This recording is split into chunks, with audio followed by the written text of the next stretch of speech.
Nanya tentang apa, sayang? Gini, jadi aku ini di sini kan belum ada satu kontrak.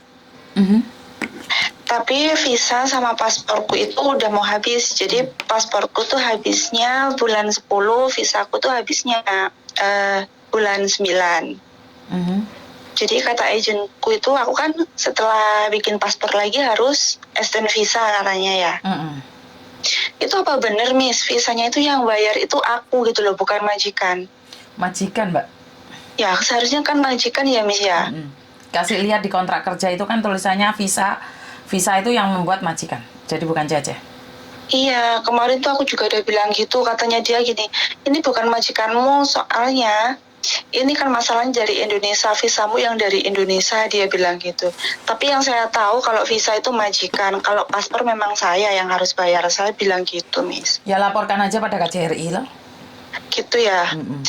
Terus dia bilang gini juga, kalau kamu mau kita yang ngurus, kamu harus bayar 800. Kalau kamu mau urus sendiri silahkan gitu. Dan misalkan saya yang urus sendiri tuh keperluan yang harus saya bawa itu apa aja gitu loh, Miss. Ya surat-surat dari majikan juga dong, Mbak. Harusnya kan agent bertanggung jawab atas itu. Bagaimanapun kan kamu anak buahnya dia. Kan nggak mungkin juga kamu ke imigrasi sementara kamu tidak tahu apa-apa. Ya kalau agent seperti itu laporkan KJRI aja. Saya suruh bayar 800, tapi kalau saya ngerjain sendiri nggak dikasih tahu caranya. Laporkan aja agent seperti ini. Gitu ya? Iya. Apa gunanya ada agent kalau tidak mau membantu? Makanya itu. Jadi aku tuh mikir gimana kalau 800 pun uang banyak loh, Miss. Ya karena memang kamu mau cari majikan baru aja cuma bayar 10%, 480. Kan nggak mungkin juga extend visa harus bayar 9%. Ini pun semuanya harus bayar 10%, Miss. Iya, jadi kalau kita baru datang ke sini tuh. Kalau 10% itu wajib. Iya. Terus apakah 10% itu setiap kali kita tambah kontrak pun tuh harus bayar ya, Miss ya? Ya, renew kontrak 2 tahun itu peraturan kalau itu saya berbicara tentang peraturan. Gitu ya. Jadi banyak agent yang tidak meminta, tapi ada agent yang meminta. Tapi apakah kalau meminta itu salah? Itu tidak salah. Karena itu peraturan yang ada di labor. Nggak gitu salah. ya. Nggak salah. Jadi aku harus minta ke agent gitu ya, Miss ya? Apanya? Maksudnya misalkan dia itu minta uang 800, dia yang ngurus itu saya harus nolak lah gitulah. Soalnya kan itu harusnya yang bayar majikan gitu. Majikan yang bayar loh. Iya. Kalau majikan nggak mau extendin, ya kamu laporkan aja pada KJRI. Gitu ya? Betul. Oh iya, makasih Miss ya. Sayang, halo. Terima kasih. Bye. Assalamualaikum. Oke, ini yang saya merasakan sangat aneh sekali ya. Sebagai agent dulu saya pernah dikritik salah satu perusahaan habis-habisan ya, karena saya selalu membantu mereka ya, untuk syarat-syaratnya saya berikan pada mereka, tapi ternyata saya tuh selalu dipersalahkan. Tapi ya sudahlah, itu adalah hak kalian sendiri. Jadi saya tidak peduli, yang penting saya memberikan informasi yang menurut saya benar menurut saya belum tentu bijak, karena itu kalian harus cari kebijakan juga di luar sana. Saya selalu bilang bahwa untuk visa itu adalah kewajiban majikan, apalagi sampai bayar 800. Halo, biasanya agent sih yang jelaskan ya. Kalau saya sendiri di perusahaan saya yang dulu itu kita yang menjelaskan ke majikan kalau itu adalah kewajibannya majikan yang bayar untuk extend ya. Tapi saya kurang tahu agent-agent lain. Waktu saya kerja di agent, saya aja dikritik mati-matian oleh orang-orang sebelah. Ya namanya agent pasti ngambil keuntungan. Ya benar. Maka dari itu saya memilih untuk tidak bekerja dengan agent. Lebih baik saya independen kayak gini, mau ngomong apa aja kan nggak ada masalah. Karena saya tidak memperkaya diri sendiri ya. Kalau anak saya bekerja di agent dan dia membantu, terus dia dapat gaji kan ya wajar tuh. Wong kerja kayak itu gaji, podo karo awakmu jadi pembantu kayak itu gaji kan ya nggak gelem. Bener nggak? Jadi masalah perusahaannya itu bayarnya berapa atau lebih mahal atau seperti apa, itu adalah kebijakannya perusahaan dia. Jadi buat teman-teman di luar sana, visa itu adalah kewajiban majikan. Paspor kamu bayar sendiri, memang iya, karena kamu sendiri yang expired. Jadi kalau majikan nggak mau bantu ya biarkan aja, laporkan sama KJRI. Karena kita punya pemerintahan yang cepat tanggap sih menurut pendapat saya. Jadi kalau kalian bilang nggak cepat tanggap, saya kurang tahu. Tapi menurut pendapat saya adalah KJRI bekerja cepat. Mungkin karena mereka langsung mendapat keluhan yang terlalu banyak, maka respon mereka lelet. Jangankan KJRI, Mbak, saya pribadi aja responnya lelet. Kenapa? Karena memang banyak sekali yang bermasalah dan telepon saya. Tapi apakah masalah itu harus diselesaikan di tangan saya? Enggak juga. Karena saya di situ adalah membuka curhatan saja, menyelesaikan masalah, tanpa bayar. Artinya adalah kita cuma komunikasi, ngobrol aja kok. Kita bercanda, kita berkarya, guyonan. Jadi kalau kalian merasa curhatan saya ini dijadikan sebagai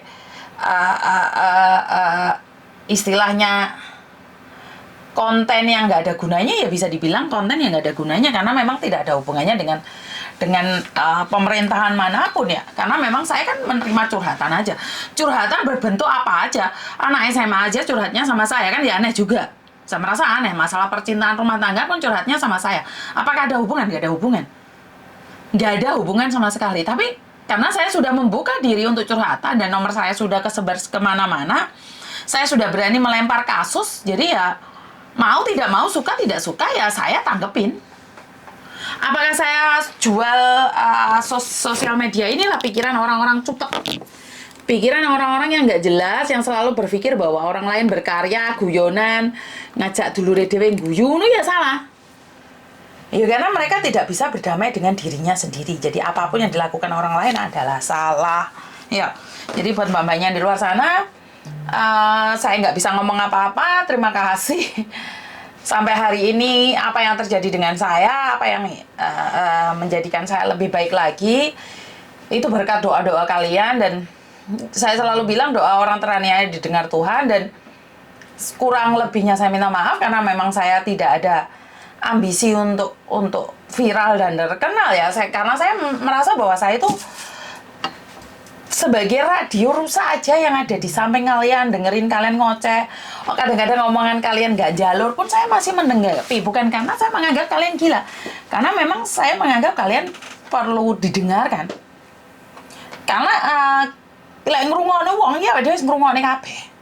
Karena itu banyak keluhan yang tidak didengarkan. Dan kalau kalian menuntut saya menyelesaikan masalah, loh aku ini sapa, Mbak?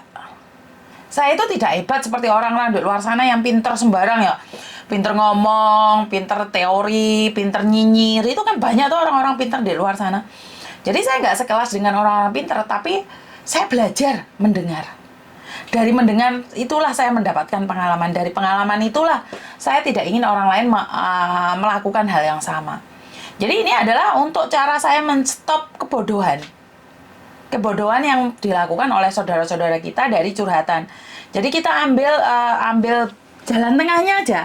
Kalau orang lain melakukan seperti ini, ternyata akibatnya seperti ini. Dan kalau akibatnya seperti ini, akan merugikan seperti ini. Dan ya jangan melakukan lagi. Seperti paketan-paketan barang. Karena kita masyarakat umum itu tidak tahu peraturan. Maka dari itu muncullah kasus ini. Lah kalau tahu lain kali ya jangan melakukan. Bener nggak? Jadi kalau kalian berpikir bahwa semua itu kenapa sih Miss Yuni tidak menanggapi ini, tidak menanggapi itu? Karena apa? Kalian tanyakan sama saya dan saya lempar ke publik. Dan biar publik juga menanyakan. Dan tentang guyonan saya sama pajak. Itu kan saya tidak menyinggung pajak sama sekali. Kan kebetulan ada kasus yang anaknya GP Ansor digebukin. Terus saya berbicara seperti itu. Dan itu saya harus mempertanggungjawabkan, Mbak, sama ini lek dolan ke jungkelen nah. Terlalu jungkel lah dolanmu. Saya lempar ke publik kan kalau dipotong kan itu saya yang sebenarnya juga kaget. Masa rekaman 30 menit cuma dipotongnya 58 detik, 48 detik. Salah saya lagi. Ya karena sampean sendiri nggak ngelihat konten saya, terus sampean yang pinter nyir-nyir langsung menghakimi. Sama-sama TKW, kenapa sih nggak rukun nih Mbak, teman Mbak? Hah? Kenapa sih nggak ada rukun-rukunnya sama sekali gitu loh? Kalau kamu pinter tentang pajak, ya kita berbicara gitu loh. Gimana sih ternyata seperti ini loh, seperti ini dengan versimu. Orang san jengat-jengat di kapok. Wonge dhewe kena kapok. Kuwi lho rasakno kuwi. Mentalmu ini mental apa, Mbak? Lek emang kamu pinter, sebarkan. Saya memang nggak pinter, tapi saya mau menyebarkan tentang kemoralan, kesabaran, kekuatan. Itu aja. Loh, lek kamu pinter banget dalam hal pajak, peraturan. Ya ayo kita lempar keluar dengan versi jenengan. Iya tak? Enek wong ngomong dikritik, ngomong dhewe gak gelem. Nah, aneh wong iki. Iki sebangsa coro yen ngene iki kelakuannya.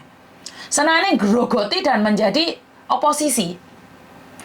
menjadikan diri sendiri seolah-olah paling benar, tapi saat ditanyakan rasakno dhewe. Kuwi jenenge awakmu iki apa ya? Memberikan informasi setengah-setengah, giliran kamu ditanya, kamu ki nyolot, Mbak. Wah, ini oposisi yang memang diberikan dan dididik untuk menjadi arogan. Saat koncone kepreset kejungkel, goyo kepinggal-pinggal lah. Ini anehnya ya. Bukan makanya toh Mbak tak omong iki lho, nek pengalaman seperti ini, makanya jangan seperti ini. Kan kita sebagai orang Indonesia saling mengingatkan kan, bukan berarti saling menjungkelkan kan. Ya sekali lagi memang dari background mungkin beda ya, dari pendidikan juga beda, dari adat juga beda, dari keluarga juga beda. Cuman penerimaan orang kan masing-masing toh Mbak. Saya selalu mengingatkan bahwa janganlah merasa paling pinter, karena merasa paling pinter belum juga pinter. Kalaupun kamu pinter, moralmu gak ono, ya gak bisa diterima oleh masyarakat. Ya, saya tuh tidak kepingin dipanggil pahlawan atau apapun namanya. Oh, memang saya tidak setara dengan pahlawan. Tapi lambemu turun yuk samplok helikopter. Ya wes, itu aja dari saya. Kurang lebihnya saya minta maaf dan wassalamualaikum warahmatullahi wabarakatuh. Berkat Tuhan mengalir atas hidup kita semua. Semoga semua makhluk hidup bahagia dan terima kasih. Bye-bye.